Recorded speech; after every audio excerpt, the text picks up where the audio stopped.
Hi, இன்றைக்கி நம்ம பார்க்க போகிறது வந்து பிஸ்னஸ் கரஸ்பாண்டன்ஸ் ஆஸ் இன் நம்மளுடைய general rules for all the business correspondence. எப்படி ஒரு பேசிக்காக ஒரு லெட்டர் எழுதணும், கவர் லெட்டர், அண்ட் எப்படி வந்து லைக் ஒரு இன்டர்வியூவிங் பர்சனுக்கு வந்து ஒரு லெட்டர் எப்படி எழுதணும் and all that sorts of things. So வந்து லெட்டர்ஸ் அப்படின்னு ஒரு இன்ட்ரடக்ஷன் வந்து பார்த்தோன்னா, லெட்டர்ஸ் வந்து ஒரு டைமில் that was the only form of writing. எல்லாருமே வந்து புக் எழுத மாட்டாங்க, நாவல் எழுத மாட்டாங்க, but everyone use to read a lot of things. But அவங்க எழுதுறதுன்னு பார்த்தோன்னா letter was the only way people could communicate. ஓகேவா? ஸோ இதில் வந்து ரிச்சர்ட்சன்ஸோட பேமெல்லா அப்படிங்கிற நாவல் வந்து டோட்டலாகவே லெட்டர் காப்பீஸில் தான் இருக்குது. And Nehru had his letters written to his daughter which he had saved. கீட்ஸோட letters were all over the world. அவர் எழுதின லெட்டர்லாம் ரொம்ப ரொம்ப ஃபேமஸ். ஸோ இது வந்து லெட்டர் அப்படிங்கிறதுக்குடைய சிச்சுவேஷன்ஸ் வந்து அமையணுன்றது இன்றைக்கி வந்து பெரிய இது கிடையாது. We converse through internet. Letter எழுதுறது வந்து today is only for official purposes. நம்மளோட ஸ்பெஷலான பர்சன் நமக்கு ஒரு லெட்டர் எழுதி கொடுத்தாங்கன்னா இன்றைக்கி வந்து ஒரு 5,000 rupees இருக்கக்கூடிய கிஃப்ட்டை விட அதிகமாக பார்க்கக்கூடிய அளவுக்கு today letters are so rarely used and so special. So இன்றைக்கி வந்து பார்த்திங்கன்னா it is only for official purposes alone. So இன்றைக்கி யாரும் லெட்டர் எழுதுறது கிடையாது. So today this email for every official purposes as well. So letter அப்படிங்கிறது வந்து very rarely used. லெட்டருன்றது அப்படியே இமெயிலாக ஆகிடுச்சு இன்றைக்கி. ஓகேவா? So letter in the sense you write letter and sent them as mail. அதுதான் இன்றைக்கி லெட்டர். ஓகேவா? ஸோ ஒரு டைமில் வந்து பார்த்திங்கன்னா they were official letters coming through. அதுக்கப்புறம் பார்த்திங்கன்னா லைக் யூ கெட் ஃபேக்ஸஸ். அதுக்கப்புறமா இப்போது வி கெட் இமெயில். ஓகேவா? ஸோ இப்போ வந்து இமெயில் வந்து just an official intimation. But அதுக்கு முன்னாடியே வந்து we receive the update through our WhatsApp group or memos or something like that. So இதெல்லாம் வந்து this is how officially it's working. So இங்கே வந்து நம்ம என்ன பார்க்க போகிறோம்னா, ஒரு ஜென்ரல் லெட்டர் எப்படி இருக்கணும், எப்படி நம்ம அட்ரஸ் பண்ணணும், நம்ம என்னெல்லாம் லேக்ஸில் இருக்கோம், எப்படிலாம் இம்ப்ரூவ் பண்ணலாம், அதுதான். ஓகேவா? ஸோ இந்த லெட்டர் ரைட்டிங் அப்படிங்கிறது பார்த்தாலே லெட்டர் ரைட்டிங் நம்ம யாரும் வந்து டீட்டெயில்டாக அனலைஸ்டாக படிக்க போகிறது கிடையாது.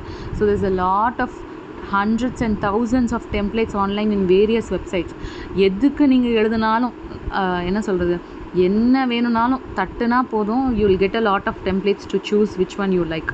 ஸோ இந்த மாதிரி வந்து AI has taken over the writing department. ஓகேவா? ஸோ இப்போ வந்து லெட்டர் எப்படி எழுதணும், ஒரு பேசிக்கான லெட்டர் எப்படி எழுதணும், ஒரு லீவ் லெட்டர் எழுதக்கூட students don't know because of the technology, because they don't care about it. It's easily available to them. ஓகேவா? ஒரு லெட்டர் வந்து ஒரு என்ன சொல்கிறது, it's a readymade draft which is available ஆன்லைனே தவிர there is no personal touch in any of the letters.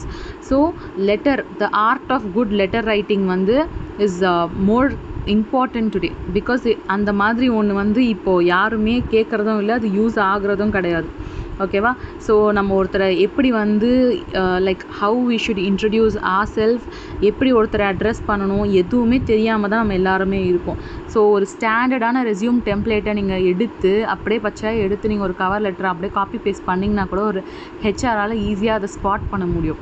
But நீங்கள் அதை தனியாக எழுதியிருந்தீங்கன்னா கூட it's easy to spot.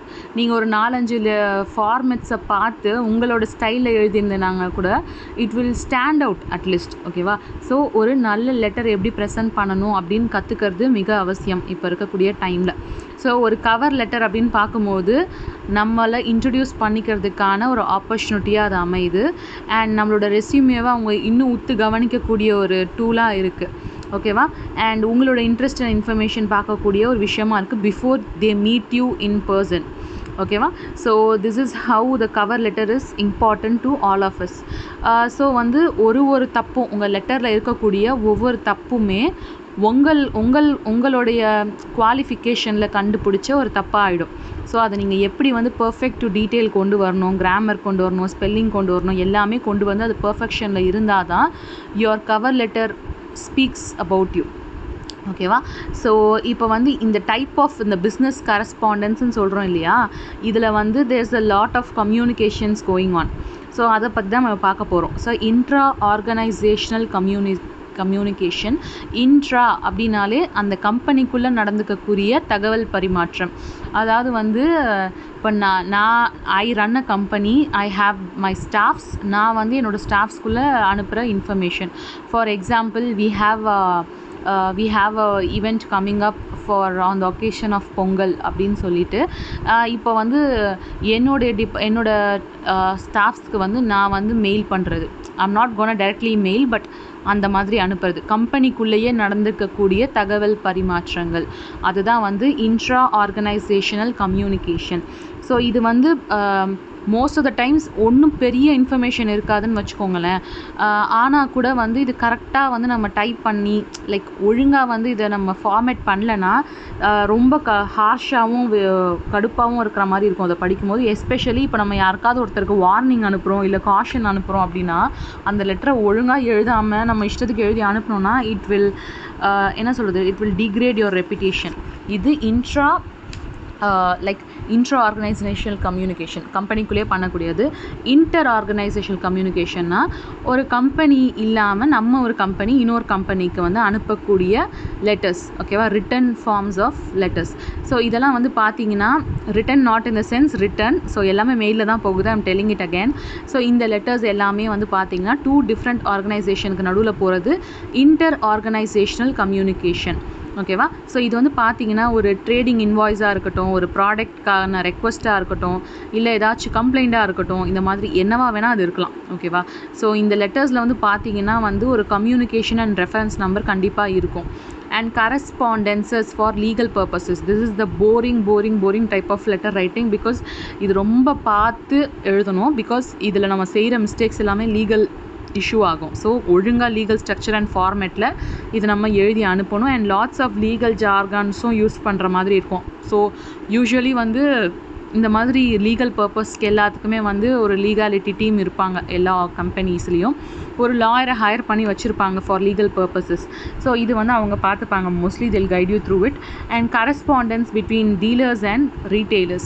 So இது ஜஸ்ட்டு வந்து ஒரு ப்ராடக்ட் டிமாண்ட் பண்ணுறதோ, ஒரு ப்ராடக்ட் ரெக்வஸ்ட் பண்ணுறதோ, அதை ஃபாலோ அப் பண்ணுறதோ, அந்த மாதிரி of the sales based requirement letters. Estimation and கோட்ஸ்னால் நம்ம ஒரு ப்ராடக்ட் ஆர்டர் எடுத்திருக்கோம், அதுக்கு எஸ்டிமேஷன் போட்டு அனுப்புகிறோம், அதுக்கு டீட்டெயில்ஸ் எல்லாத்தையும் நம்ம கோட் பண்ணி அனுப்புகிறோம், அது எஸ்டிமேஷன் லெட்டர்ஸ். ஸோ இதெல்லாம் வந்து பார்த்திங்கன்னா பிஸ்னஸ் கரஸ்பாண்டன்ஸ்க்கு கீழே வரக்கூடிய kind of communication.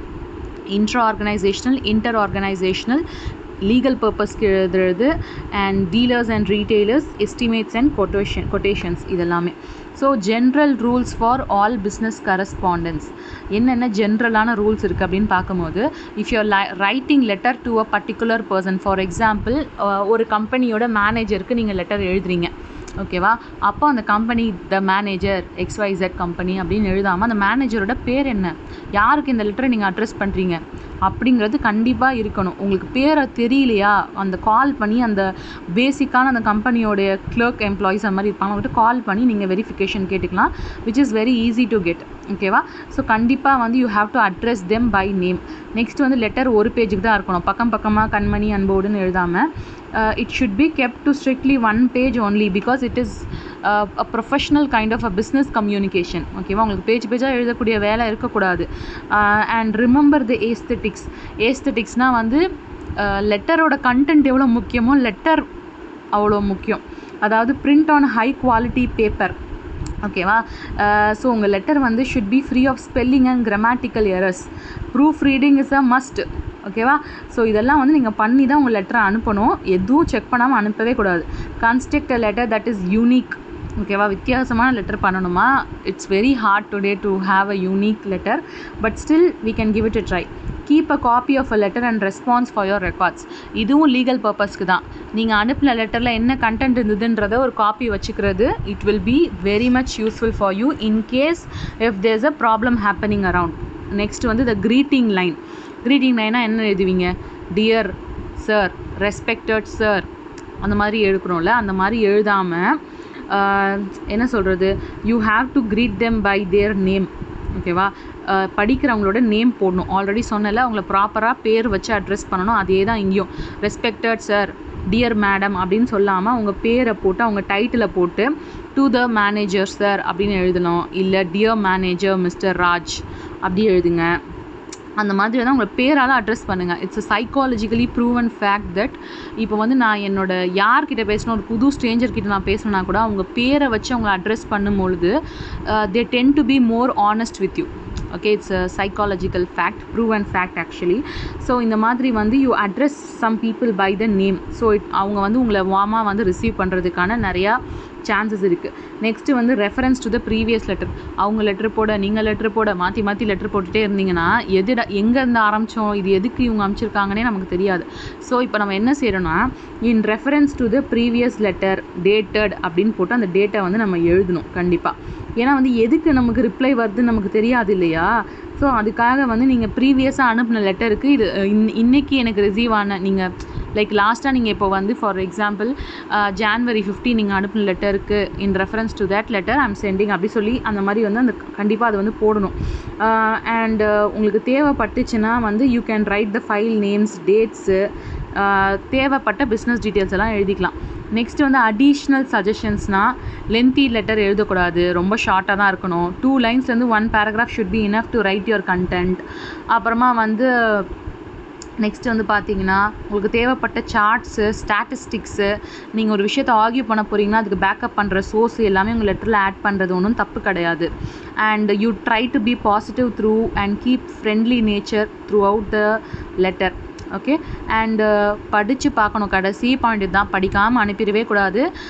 Even you take 1 day after, நீங்கள் நேற்று எழுதின லெட்டர் இன்றைக்கி அனுப்பணுன்னா இன்றைக்கி காலையில் வந்து ஃப்ரெஷ்ஷாக படிச்சிங்கன்னா உங்களுக்கு எதாவது மிஸ்டேக்ஸ் இருந்து தான் தெரியும். ஸோ ரிவைஸ் பண்ணிட்டு தான் கண்டிப்பாக அனுப்பணும். ஓகேவா. So checklist for letters. ஓகேவா. ஸோ ஒரு அப்ராப்ரியேட்டான டோன் இருக்கணும், நேச்சுரலாக இருக்கணும், ஃப்ரெண்ட்லியாக இருக்கணும். யூன்னு ஃபோக்கஸ் பண்ணி வந்து லைக் நான் ஃபோக்கஸ் பண்ணாமல் யாருக்கு அட்ரஸ் பண்ணுறீங்களோ அவங்கள ஃபோக்கஸ் பண்ணி லெட்டர் அனுப்பணும். ஃபஸ்ட்டு வந்து எதுக்காக லெட்டர் அனுப்புகிறீங்கன்ற பர்பஸ் தான் நீங்கள் அட்ரஸ் பண்ணணும். ஓகேவா. அண்ட் இது வந்து நீங்கள் அனுப்பக்கூடியவங்களுக்கு டெக்னிக்கலி அப்ராப்ரியேட்டாக, ஃபார் எக்ஸாம்பிள் நீங்கள் வந்து அந்த கம்பெனியில் வேலை பார்க்குற ஒரு சுப்பீரியருக்கு அனுப்பியிருந்தீங்கன்னா நீங்கள் ஸ்பெஷலைஸ்டான வேர்ட்ஸு, டேர்ம்ஸ் எல்லாம் யூஸ் பண்ணிங்கன்னா அவங்களுக்கு புரியும். அதே நீங்கள் கம்பெனியோட பேசிக்கான ஒரு எம்ப்ளாயிக்கு அனுப்புனீங்கன்னா அவங்களுக்கு அந்த அளவுக்கு புரியாது. ஸோ நீங்கள் யாருக்கு அனுப்புகிறீங்க, உங்கள் லாங்குவேஜ் புரிகிற மாதிரி இருக்கா உங்களுக்குன்றது ரொம்ப ரொம்ப முக்கியம். ஷார்ட் சென்டென்ஸ், ஷார்ட் பேராகிராஃப்ஸ் இருக்கணும்.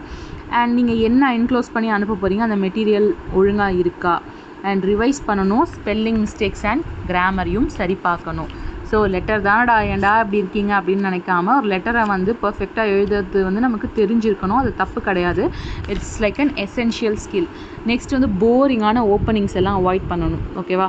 ஸோ போரிங்கான ஓப்பனிங் இந்த சென்ஸ் டுடே இன்றைக்கி வந்து எல்லா டெம்ப்ளேட்டும் வந்து ஒரே கண்டென்ட் தான், கலராக இருக்கும், வெவ்வேறு மாதிரி இருக்கும். But every thing has like a particular pattern இல்லையா. அண்ட் போரிங்கான ஓப்பனிங்ஸு, மொக்கையான க்ளோசிங்ஸ் இதெல்லாம் வந்து அவாய்ட் பண்ணணும். கொஞ்சம் உங்களோட பர்சனல் டச் கண்டிப்பாக அந்த லெட்டரில் இருக்கணும். அண்ட் படிக்கிறவங்களுக்கு அது புரியணும். முக்கியமான விஷயம் அதுதான். ஓகேவா. பர்ஃபெக்டாக எழுதுறேன்னு சொல்லிட்டு இஷ்டத்துக்கு எழுதி மேட்ரு வந்து கன்வே ஆகலைன்னா அந்த லெட்டர் இவ்வளோ கஷ்டப்பட்டு எழுதுறதே வேஸ்ட்டு. நெக்ஸ்ட்டு வந்து guidelines for a basic cover letter. Cover லெட்டருக்கு என்னென்ன பேசிக்கான கைட்லைன்ஸ் அப்படின்னு பார்க்கும்போது, ஒரு கவர் லெட்டர் அப்படிங்கிறது உங்களுடைய இன்ட்ரடக்ஷன் கொடுக்கக்கூடிய letter before they see the resume. ஓகேவா. ஸோ அப்போ வந்து உங்களை வந்து ஏன் உங்களோட ரெஸ்யூமேவை எம்ப்ளாயரோட அட்டென்ஷனுக்கு கொண்டு போகணுன்றதுக்குடைய முக்கியமான ஒரு இதுவாக வந்து கவர் லெட்டர் வந்து அமையுது. ஓகேவா. ஸோ அதனால் வந்து கவர் லெட்டர் எழுதுறது வந்து ரொம்ப முக்கியம். And it's necessary that it gets delivered on time. Okay. So அதனால் வந்து நம்ம டைரெக்டாகவும் அனுப்புவோம், இமெயிலும் பண்ணுவோம், ஃபாலோ அப் பண்ண ட்ரை பண்ணுவோம். So we have lot of methods. So first வந்து எப்படி எழுதணும்னு பார்ப்போம். ஓப்பனிங் பேராகிராஃப் எப்படி இருக்கணும். ஓப்பனிங் பேராகிராஃப்க்கு ஒரே ஒரு தீம் தான் கவர் லெட்டரில். Who are you, what you want, அவ்வளோதான். ஓகேவா. நீ யார், introduce yourself, what are the qualifications you have, உனக்கு என்ன வேணும், நான் இந்த மாதிரி வந்து I am trying to apply for this post for இந்த கம்பெனி. ஓகே. அண்ட் ஃபர்ஸ்ட் பேராகிராஃபில் யாருடைய ரெஃபரன்ஸில் யார் சொல்லி யூ ஹாவ் அப்ளைட் ஃபார் திஸ்ன்ற டீட்டெயில் கண்டிப்பாக இருக்கணும். Okay. So opening paragraph is all about who are you and what you want. Second பேராகிராஃபில் what skills you have that makes you a good candidate. ஓகேவா. ஸோ வாட் ஸ்கில்ஸ் யூ ஹேவ்னு சொன்னோன்னா மறுபடியும் ரெஸ்யூமேக்கு போயிடக்கூடாது. உங்களுடைய குவாலிஃபிகேஷன்ஸ் உங்களை பற்றி நீங்கள் ஆல்ரெடி சொல்லிட்டீங்க. இப்போ வந்து what skills you should only concentrate on your hard skills and soft skills. உங்கள் ரெஸ்யூமேவை ரிப்பீட் பண்ணவே கூடாது. நீங்கள் என்னென்ன ஸ்கில்ஸ் வச்சுருக்கீங்க, அந்த ஸ்கில்ஸ் வந்து எப்படி வந்து இந்த பொசிஷனுக்கு யூஸ்ஃபுல்லாக இருக்கும்னு நீங்கள் நினைக்கிறீங்க, ஓகே. அண்ட் நீங்கள் வந்து என்னுடைய ஆசை என்னுடைய இதுன்னு சொல்லாமல் கம்பெனிக்கு நீங்கள் என்ன கொடுக்க முடியும், what you can give to the கம்பெனின்றதை பற்றி மட்டும் பேசுனீங்கன்னா it will be a good point. Okay. So இந்த செகண்ட் பேராகிராஃபில் why you are a good candidate, what skills you have, what have you done, and என்ன சொல்கிறது, concentrate on what you can give to the company. Okay, what the company can give to you கிடையாது, what you can give to the company, அதுதான் ரொம்ப ரொம்ப important. ஓகேவா. Paragraph 3ல் பார்த்தீங்கன்னா கம்பெனியோட knowledge, அதாவது வந்து I am not a newcomer, எனக்கு உங்கள் கம்பெனியை பற்றி தெரியும் கொஞ்சம் கொஞ்சம் அப்படின்னு சொல்லி காட்டுறதுக்காக வந்து உங்கள் கம்பெனியில் வந்து லைக் அவங்களோட எய்ம்ஸு அப்ஜெக்டிவ்ஸு, நீங்கள் பண்ண இந்த ஆனுவல் ரிப்போர்ட்ஸு இந்த ப்ராஜெக்ட்ஸ்லாம் எனக்கு பிடிக்கும், உங்களோட ஒர்க் எத்திக்ஸ் எல்லாம் வந்து ரொம்ப அந்த எம்ப்ளாயி ரிலேஷன்ஷிப் எல்லாம் வந்து சூப்பராக இருக்குது. அந்த மாதிரி வந்து இந்த கம்பெனியை பற்றி உங்களுக்கு என்ன தெரியும் அந்த டீட்டெயில்ஸ் எல்லாமே நீங்கள் போடுங்க. இதுதான் தேர்ட் பேராகிராஃப், கம்பெனி நாலேஜ். ஓகேவா. ஸோ நீங்கள் இதில் வந்து ஜார்கன் டெக்னாலஜிக்கல் டேர்ம்ஸ் எல்லாம் யூஸ் பண்ணிக்கலாம் to show that you know something, அதுக்காக. ஓகேவா. அண்ட் நெக்ஸ்ட் வந்து பார்த்திங்கன்னா வந்து க்ளோசிங் பேராகிராஃப் வந்து என்னென்னா, நீங்கள் வந்து லென்த்தை கம்மி பண்ணிக்கணும். க்ளோசிங் பேராகிராஃபில் உங்களோட ரெஸ்யூமேவே என்க்ளோஸ் பண்ணியிருக்கேன் அப்படின்னு சொல்லிவிட்டு யூ கேன் கோ வித் எனக்கு இன்டர்வியூவில் if you like it you can call me for an interview அப்படின்னு சொல்லி, இல்லை meeting what ever it is, நீங்கள் வந்து கான்ஃபிடென்ட்டாக அந்த க்ளோஷரை வந்து கம்ப்ளீட் பண்ணணும் so that they consider opening your letter. Okay. So first paragraph is all about who are you, what you want. Second paragraph is all about what you can give to the company and your skills. First is skills, then what you can give to the company. Third paragraph, company oda knowledge, what you know about the company. Fourth is the conclusion. இப்படி தான் ஒரு cover லெட்டரை எழுதணும். Cover letter online, இன்றைக்கி வந்து நான் சொன்ன மாதிரி நிறையா ரெஸ்யூமே கவர் லெட்டர்ஸ் எல்லாம் ஆன்லைனில் இருக்குது. ஒரு என்ன சொல்கிறது, கண்டென்ட் வைஸ் பார்த்தோன்னா it's like half the length of a regular cover letter அவ்வளோதான் இருக்குது அப்படின்னு சொல்கிறாங்க. அண்ட் மோஸ்ட் இம்பார்ட்டன்ட்லி இது எல்லாத்துக்குமே they have like a repeated patterns. If you notice, if you regularly நீங்கள் போய் பார்த்தீங்கன்னா உங்களுக்கு தெரியும் இது எல்லாத்துக்குமே வந்து வெவ்வேறு மாதிரி இருக்கும். But they all have a regular pattern. ஒரு நார்மலி ஒரு if a person who's a HR is going through these things, they can easily identify if you have taken the template from something else. Okay. So next வந்து பார்த்திங்கன்னா guidelines for information interviewing networking letters. இந்த லெட்டர்ஸ்லாம் எழுதும் போது, அதாவது information interviewing networking letters எழுதும் போது எப்படி எழுதணும், விச் இஸ் லைக் ஜாபுக்காக எழுதலை, மற்ற பர்பஸ்க்காக எழுதுகிறோம். ஓகேவா. சிம்பிளாக சொல்லணும்னா, ஸோ இதில் வந்து ஓப்பனிங் பேராகிராஃப் எப்படி இருக்கணும் அப்படின்னு பார்த்தீங்கன்னா, ஃபர்ஸ்ட் வந்து நீங்கள் வந்து உங்களை இன்ட்ரடியூஸ் பண்ணிக்க தேவைன்னா you can introduce, but if the contact does know you அது தேவைப்படாதுன்னு நினைக்கிறேன். ஸோ ஒரு சிங்கிள் சென்டென்ஸில் நீங்கள் இன்ட்ரடியூஸ் பண்ணிக்கலாம். இப்போ நீங்கள் வந்து ஒரு அலுமினி ஆஃப் யோர் ஸ்கூலுக்கு எழுதுறீங்கன்னா, since we both are the alumni of ASDF chief business school அப்படின்னு ஆரம்பிக்கலாம். இல்லை family contact obviously they don't need your introduction இல்லையா. So first you have to address introduction, இல்லைனா first introduction with a single line. Next வந்து எப்படி உங்களுக்கு இந்த contact கிடச்சிது, யார் உங்களை ரெஃபர் பண்ணால் இந்த கான்டாக்ட்டுக்கு, அது கண்டிப்பாக இருக்கணும். So 1 or 2 sentence about why are you writing the letter, இதெல்லாம் ஓப்பனிங் பேராகிராஃபில் கண்டிப்பாக இருக்கணும். பேராகிராஃப் 2ல் பார்த்தீங்கன்னா ஸ்கில்ஸு, உங்களுக்கு எதுக்கு வந்து நீங்கள் இந்த காண்டாக்ட் பண்ணுறீங்க, எதனால் வந்து like why do you contact, அதை பற்றி நான் இன்னொரு டீட்டெயில்ஸ், உங்களோட இன்ட்ரெஸ்ட் அண்ட் ஆம்பிஷன்ஸ், அண்டு என்ன வந்து பண்ணலாம், இன்னும் பெட்டராக பண்ணலாம் உங்கள் கரியர் ஆப்ஷன்ஸ்க்கு அப்படின்றத பற்றி. ஸோ க்ளோசிங் பேராகிராஃப் வந்து கேட்டிங்கன்னா, ஒரு ஸ்பெசிஃபிக் டேட்டில் வந்து நம்ம மீட் பண்ணலாம், இல்லைனா ஒரு மீட்டிங் பண்ணலாம், அந்த மாதிரி வந்து இது பண்ணுறது. ஸோ இதுவும் வந்து பார்த்திங்கன்னா ஒரு பிஸ்னஸ் பர்பஸ்க்கு எழுதுகிற மாதிரி தான். You don't write like this to your family members, right. Family கான்டாக்ட்னா இந்த சென்ஸ் தூரத்து சொந்தக்காரங்க உனக்கு வேலை தருவாங்க அந்த மாதிரி யாராவது சொன்னாங்கன்னா இப்படி எழுதலாம். Okay. So obviously we don't write like this to some known people. So unknown people தான் நம்ம இப்படி எழுதுவோம். ஸோ இப்போ வந்து வேறு யாருக்கோ இது வந்து என்னென்னா சீக்கிங் ஃபேவர், அதாவது நமக்கு ஒரு காரியம் ஆகணும், ஒருத்தர்கிட்ட இருந்து நமக்கு தெரிஞ்சவங்க இருக்காங்க, யாரோ நமக்கு ஒரு கான்டாக்ட் கொடுக்குறாங்க, இவங்கள போய் அப்ரோச் பண்ணுன்னு சொல்கிறாங்க அப்படின்னு இருக்கும்போது இந்த ஸ்டெப்ஸை நீங்கள் ஃபாலோ பண்ணலாம். எப்படி, first paragraph introduce your self and யார் உங்களுக்கு இந்த கான்டாக்டை கொடுத்தா எதுக்காக லெட்டர் எழுதுவீங்க. செகண்ட் பேராகிராஃப் உங்கள்கிட்ட என்னென்ன ஸ்கில்ஸ் இருக்குது அண்ட் அந்த இண்டஸ்ட்ரியை பற்றின கண்டென்ட்டு, நீங்கள் எதுக்கு அவங்கள காண்டாக்ட் பண்ணிக்கிங்க, எலாபரேட். நெக்ஸ்ட்டு க்ளோசிங் பேராகிராஃப் உங்களுக்கு பிடிச்சிருந்தா we can arrange a meeting or you can give your phone number also, it's not bad. Follow up பண்ணலாம் உங்களுக்கு இன்ட்ரெஸ்ட் இருந்தா அப்படின்னு கொடுக்குறது. நெக்ஸ்ட் வந்து instructional guidelines for select type of letters. Select type of லெட்டர்ஸ்னால் என்ன? இன்ஃபர்மேஷன் சீக்கிங் லெட்டர்ஸ் தான். ஒரு எக்ஸாம்பிளுக்கு நீங்கள் ஒரு இன்ஃபர்மேஷனை ரெக்வஸ்ட் பண்ணுறீங்க ஒரு கம்பெனிலேருந்து, அவங்க உங்களுக்கு வந்து இன்ஃபர்மேஷன் வந்து அனுப்புகிறாங்க, அதுதான் வந்து இன்ஸ்ட்ரக்ஷன் டிமாண்ட் பண்ணுற லெட்டர்ஸ். ஓகேவா? ஸோ இந்த மாதிரி இன்ஸ்ட்ரக்ஷன் டிமாண்ட் பண்ணுற லெட்டர்ஸ் வந்து உங்களுக்கு தெரியாத இன்ஃபர்மேஷனை கம்பெனி வந்து உங்களுக்காக அனுப்புகிறாங்க. அந்த மாதிரி அனுப்பக்கூடிய லெட்டர்ஸ்க்கு வந்து நீங்கள் என்ன செய்யணும்னா, ஒரு தேங்க் பண்ணணும். உங்களுக்கு நீங்கள் அனுப்புனதுக்கு ரொம்ப தேங்க்ஸ் அப்படின்னு சொல்லிட்டு நீங்கள் அனுப்பணும்.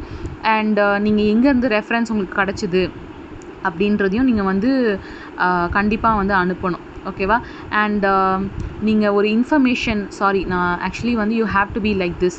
ஃபர்ஸ்ட்டு வந்து நீங்கள் இன்ஃபர்மேஷன் வாங்கணும் அப்படின்னா வந்து you should thank the centre for the information and request them என்ன வேணும்னு சொல்லிட்டு, யார் உங்களை சொன்னால், லைக் யார் இவங்கக்கிட்ட இன்ஃபர்மேஷன் வாங்கலான்னு சொன்னா அப்படின்றத சொல்லணும்.